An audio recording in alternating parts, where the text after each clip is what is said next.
Hoy te voy a platicar de un tema importante, ya sabes, en pocos minutos, sobre lo que viene siendo las facultades que tiene el Servicio de Administración Tributaria para verificar el cumplimiento de las obligaciones derivadas del beneficiario controlador, tanto las de gestión como las de comprobación, para que esta obligación que desde el 1 de enero de 2022 ya debiste haber tenido preparado y conformado el expediente y el manual, pues ya te pongas a trabajar en él, porque terminaré diciendo las consecuencias y no es la multa lo que más nos preocuparía. 1,5 millones es mucho dinero, pero hay algo más grave. Así que no te despegues, pero comenzamos.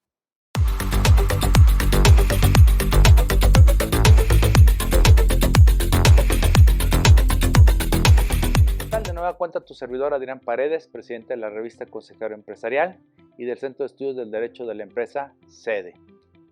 Hoy, como te anticipé, vamos a platicar un poco de lo que está sucediendo con el tema del beneficiario controlador, lo que ha venido desde el 8 de septiembre con la iniciativa, cómo evoluciona en octubre, el tema del beneficiario controlador, pero sobre todo hoy será un enfoque muy marcado hacia las facultades que tienen la autoridad. En primer orden va a ser muy rápido. Recordemos que el beneficiario controlador pues, no es una figura nueva, fue tomada en 2012 por la Ley Federal para la Prevención e Identificación de Operaciones con Recursos de Procedencia Ilícita, en 2017 en el tema de la Ley de Instituciones Bancarias específicamente, y pues a partir de 2022 en el Código Fiscal de la Federación. Entonces, ¿qué es lo que se busca? Pues con esto encontrar la persona física o personas físicas que realmente estén haciendo uso y disfrute de los bienes que generan las entidades, así como de sus ganancias. Incluso en el foro global, y cuando me refiero al foro global me refiero al foro global de transparencia e intercambio de información en materia fiscal, se definió que al beneficiario controlador de una manera un poco más extensiva y más coloquial. Los gobiernos obviamente ya han sido superados por la cantidad de sociedades y sobre todo las estrategias que se han generado para generar mediante capas societarias u otras figuras como fideicomisos o a nivel anglosajón, ya sea inglés o americano, los trusts, ¿sí? Para tratar de ocultar a ese beneficiario. Y ya por otro lado tenemos la mala práctica en muchos países de la existencia de los testaferros o prestanombres. Y también en algunos países por ahí queda también el uso legal de que existan acciones al portador o innominadas. Entonces esto pues genera esa opacidad que bueno, pues ya esto que se ha hecho con el foro global pues es impulsar a que se conozca a los beneficiarios finales para tratar de encontrar en dado caso quiénes son los que se benefician si los recursos que se están llevando a cabo proceden de actividades ilícitas y tratar de evitar el lavado de dinero y el financiamiento del terrorismo. En esta ocasión nos tocó que nos lo pusieran en México en el Código Fiscal de la Federación. Tiene una razón, ¿sí? Es más extensivo que su primo, el beneficiario final, para distinguirlo de alguna manera, que está en la ley antilavado. Aquí tenemos que identificar quiénes son los sujetos obligados, son todas las personas morales, los fideicomisos y los sujetos que intervienen en él, como son el fideicomisario, el fideicomitente y el fiduciario. Y esto pues viene a complicarte un poquito el escenario y también te extiende otras figuras jurídicas que creo que ese argüende de que traían de que es que el concepto es muy ambiguo. A ver, váyanse al origen, váyanse a la recomendación 24 y 25 de las recomendaciones de Gafi y nos daremos cuenta que y a la 10 y con la nota aclaratoria número 9 te va a decir que cuando se refiere a estructura jurídica se refiere a fideicomisos o cualquier otro tipo de instrumentos de esa naturaleza. Entonces, al traerlo aquí el legislador, pues se le hizo fácil, o fue un descuido, llamarlo figura jurídica. No es figura jurídica, se refiere a estructura jurídica, y la propia miscelánea y el propio artículo 32b ter te establece que cuando tengas duda puedes emplear de manera supletoria para disolver esa duda, pues precisamente estas recomendaciones o las contenidas en el foro global. Entonces, ya con este pequeño contexto, porque ya llevo la mitad del video, te voy a explicar las facultades a las que nos vamos a estar enfrentando.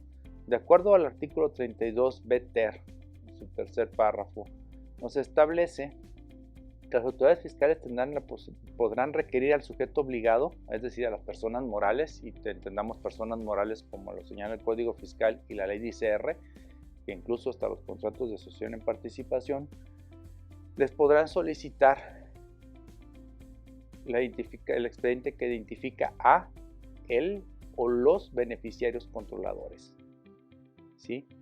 Y también puede hacerlo a los sujetos que intervienen en la constitución o creación de estas entidades, como pueden ser los fedatarios públicos o nosotros al hablar de aumentos de capital, como contadores o abogados, o en el contrato de asociación en participación. Entonces también nosotros tenemos tener nuestro expediente de identificación, cuando menos en ese momento. Pero los sujetos obligados, las personas morales y los fideicomisos, forman parte de su contabilidad y por ende van a estar por toda la vida, lo van a tener que conservar porque tienen que ver con su parte societaria, de acuerdo al artículo 30. Entonces la autoridad podrá requerirle a estos dos tipos de sujetos su expediente donde identifica a este beneficiario controlador. Tendrás 15 días para que le proporcione la información, y dentro de esos 15 días podrás pedir una prórroga de 10 días más. Entonces, estamos hablando de días naturales, es una pequeña diferencia, es muy puntual el legislador, pero esto, vamos llamándolo, está dentro del mismo 32b ter y sería una facultad de gestión, ¿sí? Que igual si hay incumplimientos te aplicarán caerás en las infracciones del 84M y por ende te aplicarán las sanciones contenidas en el 84N, que pues la más alta es de 1,5 millones por no tenerlo. Y pues también de 500 a 800 mil pesos por errores. Si no te hablas, no te distingues si de errores graves, errores chiquitos, errores grandotes, te habla de errores. Entonces por eso es la importancia de entender bien esta figura y sobre todo cómo nos pueden vigilar su cumplimiento. Pues bueno, ya vimos la vigilancia, y otro punto que hay que ver es la facultad de comprobación, es decir, cómo van a poder comprobar realmente a fondo que se haya cumplido cabalmente con esto. Pues bueno, dentro de la reforma para 2022 se modifica y se adiciona otro sujeto más de facultades de comprobación y se refiere a todos aquellos relacionados con el beneficiario controlador. Eso así quedó en el primer párrafo del artículo 42. Además, se adicionan un objeto más dentro de la fracción quinta de este artículo 42, que son esas facultades de verificación o visitas domiciliarias express, como las conocemos, que antes las identificábamos exclusivamente para verificar la expedición de comprobantes fiscales. Pues bueno, agregaron otro objeto más que se llama cumplimiento en materia de beneficiario controlador. Y además se adiciona una especie sui generis de revisión de gabinete en el artículo 48A del Código Fiscal de la Federación. Entonces en ambos son ya plenamente y formalmente hablando facultades de comprobación que se sujetarán como está establecido para las demás. Y ya de esta manera la autoridad podrá determinar, y sobre todo este 48A podrá ser más extensiva la revisión cuando las capas que buscan ocultar al beneficiario final pues trascienden fronteras, es decir, hay que buscar en Estados Unidos, en Panamá, Brasil, Europa, ¿sí? Entonces esto es lo que se permite, y sobre todo recordemos que también este mismo artículo, ahora me regreso al artículo 32b ter, del mismo código también establece la posibilidad y la existencia de los intercambios de información fiscal en esta materia. Entonces, así que hay que tener mucho cuidado y mucha atención. Las sanciones no son para menos. Y con esto voy a concluir. La multa, como quiera, mientras me dejen trabajar. Pero hay dos temas muy importantes. El primero, el artículo 32D del Código Fiscal de la Federación, que se refiere a la opinión de cumplimiento, se adiciona que también se va a dar en sentido negativo si se determina que no tiene la identificación del beneficiario controlador. Y también debemos tomar en consideración el artículo 17H bis, que te dice que también será materia de restricción temporal de tu certificado de sello digital si se incumple con el artículo 83, fracción tercera, es decir, la indebida contabilidad, y ahí es donde podríamos caer también en el incumplimiento de esta sanción, de este supuesto de restricción de los sellos. Entonces, esta última y la del 32D pueden inmovilizar la actividad del contribuyente. Imagínense si tienen una concesión, si tienen un contrato con el gobierno y tienen una opinión negativa. Ahí puede tener toda la operación y la actividad económica.